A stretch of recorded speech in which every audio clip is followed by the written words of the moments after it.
जय श्री राधा कृष्ण। आज मैं आपको श्री राधा चरित्र का चौथा भाग सुनाने जा रही हूँ। महर्षि शांडिल्य बज्रनाभ जी से बोल रहे हैं कि आज उस निकुंज वन में बैठे श्याम सुंदर अपने अश्रु पहुँच रहे थे। श्री राधा रानी ने देखा, वो दौड़ पड़ी और अपने प्यारे को हृदय से लगाते हुए बोली, क्या हुआ प्यारे? श्याम सुंदर ने कहा, नहीं कुछ नहीं, और अपने आंसू पोंछ लिए। ठाकुर जी के कपोल को मतलब गाल को छूते हुए श्री जी ने फिर पूछा, मुझे नहीं बताओगे? ठाकुर जी बोले, मुझे अब जाना होगा पृथ्वी पर अवतार लेने के लिए। श्री जी बोली, मुझे अब जाना होगा, पर मैं भी तो जा रही हूँ ना, मैं भी तो आपके साथ अवतार ले रही हूँ। ठाकुर जी बोले, हाँ पर हे राधे, मैं पहले जाऊंगा। श्री जी बोली, तो क्या हुआ, पर आप रो क्यों रहे हो?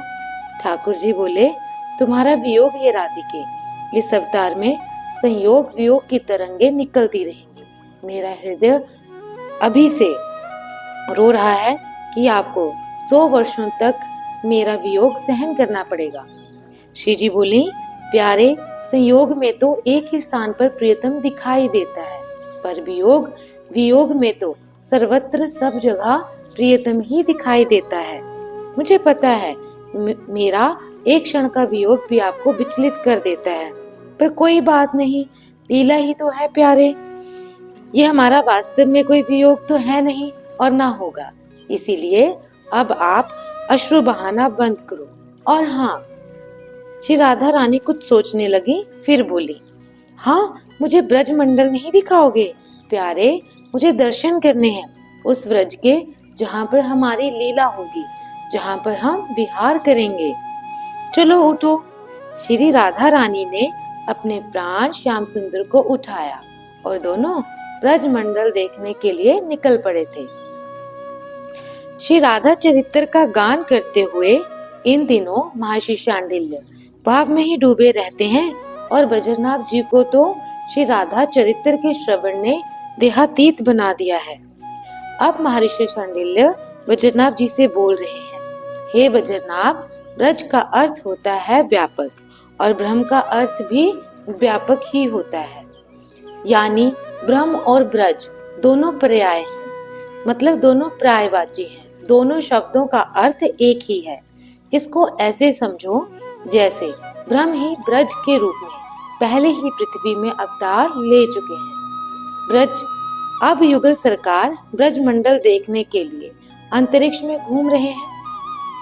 देवताओं ने जब युगल सरकार के दर्शन किए तो उनके आनंद का ठिकाना ना रहा।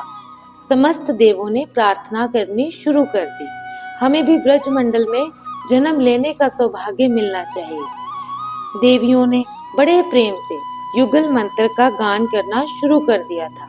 इनकी भी अभिलाषा थी कि हम अष्ट सखियों की भी सखियां बनकर बरसाना में रह लेंगे, पर हमें भी सौभाग्य मिलना चाहिए। इतना ही नहीं, दूसरी तरफ श्री राधा जी ने देखा तो एक लंबी लाइन लगी थी। श्री जी बोली, प्यारे, ये क्या है, इतनी लंबी लाइन, ये लोग कौन है? ठाकुर जी बोले, हे प्रिय, ये समस्त तीर्थ हैं, ये बद्रीनाथ, ये केदारनाथ, ये रामेश्वरम, ये अयोध्या, ये हरिद्वार और ये जगन्नाथपुरी, ये अनंत तीर्थ आपसे प्रार्थना करने आए हैं और इनकी प्रार्थना है कि इन्हें बृहत्सानपुर यानी बरसाना के आसपास ही स्थान दिया जाए, तभी हमें भी अल्लाह आदमी का कृपा प्रसाद प्राप्त होता रहेगा। नहीं तो पापियों के पापों को धोते धोते हम उस प्रेमानंद से भी वंचित ही रहेंगे जो अब ब्रज की गलियों में बहने वाला है। उच्च स्वर में जगत का मंगल करने वाले युगल महामंत्र का सब गान करने लगे। आह्लादनी श्री राधे मुस्कुराते हुए चारों ओर दृष्टिपात कर रही हैं और जिस ओर देख लेती हैं वो देवता हो या तीर्थ, वो धन्य हो जाता है और जय हो का उद्घोष करने लगता है। फिर श्री जी ने अपनी इच्छा प्रकट की, प्यारे, ब्रजमंडल का दर्शन करना है। मुस्कुराते हुए श्याम सुंदर ने कहा, हाँ तो चलो। कुछ ही क्षणों में ब्रजमंडल प्रकट हो गया। श्याम सुंदर ने दिखाया, देखो ये है ब्रजमंडल, ये है यमुना, यमुना को देखते ही श्री जी आनंदित हो उठे। ये गिरिराज गोवर्धन और ये ब्रज की राजधानी मथुरा। श्री राधा रानी सबका दर्शन करती हैं। फिर ठाकुर जी बोले, हे राधे, ये देखो महाराजा सूरसेन, इनके यहाँ पुत्र हुआ है, उनका नाम है वसुदेव। यही मेरे पिता बनने वाले हैं। श्री राधा रानी ने हाथ जोड़कर नवजात वसुदेव जी को प्रणाम किया। अब ठाकुर जी बोले, और ये देखो, ये है मेरा गांव गोकुल, सुंदर है ना? श्री राधा रानी ने कहा, हाँ बहुत सुंदर है। तमाल के अनेक वृक्ष हैं, मोरछली, पीपल, कदम, नीम और अनेक पुष्प की लताएं हैं। उन पे पुष्प खिले हैं, घने वन हैं, उन वन से मादक सुगंध आ रही है। श्री राधा रानी आनंदित हैं। फिर श्री जी बोली, प्यारे देखो, गोकुल में भी बधाई चल रही है, यहाँ भी किसी का जन्म हुआ है। ठाकुर जी बोले, वो है पर्जन्य गोप, इस गांव के मुखिया। इनके अष्ट पुत्र हो चुके हैं। ये इनके नवम पुत्र हैं नंद गोप, मेरे नंद बाबा, मेरे बाबा। हे राधे, मेरे यही पिता हैं। श्री जी बोली, पर आपके पिता तो वसुदेव जी हैं। ठाकुर जी ने उत्तर दिया, पिता जन्म देने मात्र से नहीं बनते, जब तक उनका वात्सल्य पूर्ण रूप से पुत्र पर बरस ना जाए, तब तक पिता पिता नहीं और माता माता नहीं। नंद बाबा और इनका वात्सल्य ही मेरे ऊपर बरसेगा। आगे श्याम सुंदर दिखाते हुए बोले, और ये देखो हे राधे, ये है आपका गांव बरसाना। अपनी होने वाली जन्मभूमि को श्री राधिका जी ने प्रणाम किया।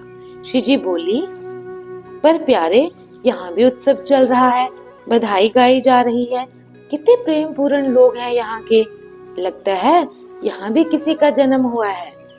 श्री राधा के गले में हाथ डाले श्याम सुंदर ने कहा, आपके पिताजी का जन्म हुआ है।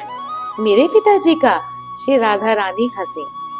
श्री कृष्ण ने कहा, हाँ, आपके पिताजी का। फिर बोले, देखो मेरी प्रिय, वो जो भीड़ में बैठे हैं ना, पगड़ी बांधे, मूंछों को ताव दे रहे हैं, इनका नाम है महीभान।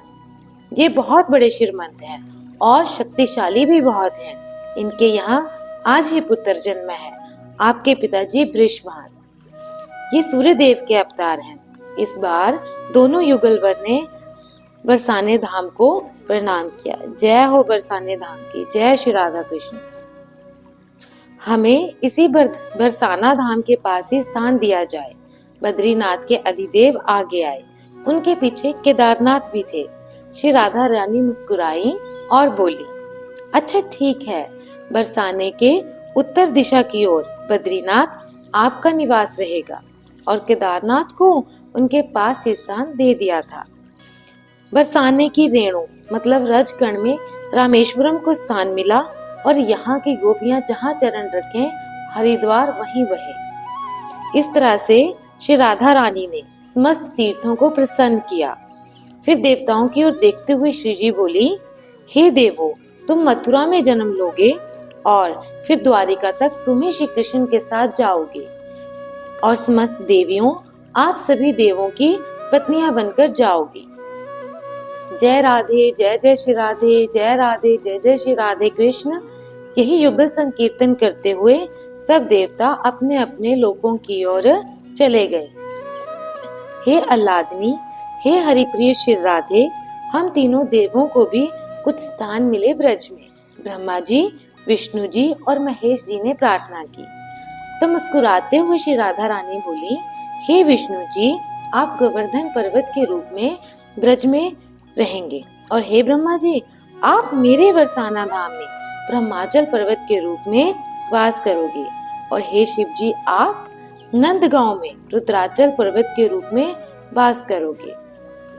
दिव्याति दिव्य स्वरूपनी श्री राधा रानी के माधुर्य पूर्ण वचन सुनकर तीनों देव आनंदित हुए और अपने अपने धाम को चले गए। फिर श्याम सुंदर बोले, राधे देखो वो ग्वाला, वो ब्रज का ग्वाला बड़े प्रेम से गौ चराते हुए बड़ी मस्ती से गाता जा रहा था। वो गा रहा था, ब्रज मंडल देश दिखाओ रसिया ब्रज मंडल, तेरे ब्रज में गैया बहुत है, तेरे ब्रज में गैया बहुत है। नंद बाबा संग यशो मैया श्यामा, नंद बाबा संग यशो मैया। ब्रजमंडल ब्रजमंडल देश दिखाओ रसिया ब्रजमंडल। जय हो ब्रजमंडल की। फिर महर्षि शांडिल्य ने कहा, ब्रज की महिमा अपार है। हे बज्रनाभ, तुम ही विचार करो, जिस ब्रज की रज को स्वयं ब्रह्म चख रहे हो। मतलब ठाकुर जी ने जब ब्रजरज खाई थी और यशोदा मैया को अपने मुख में संपूर्ण ब्रह्मांड के दर्शन कराए थे, उस ब्रज की महिमा को कौन गा सकता है। अब महर्षि शांडिल्य बज्रनाथ जी को आगे जो हुआ वो बता रहे हैं।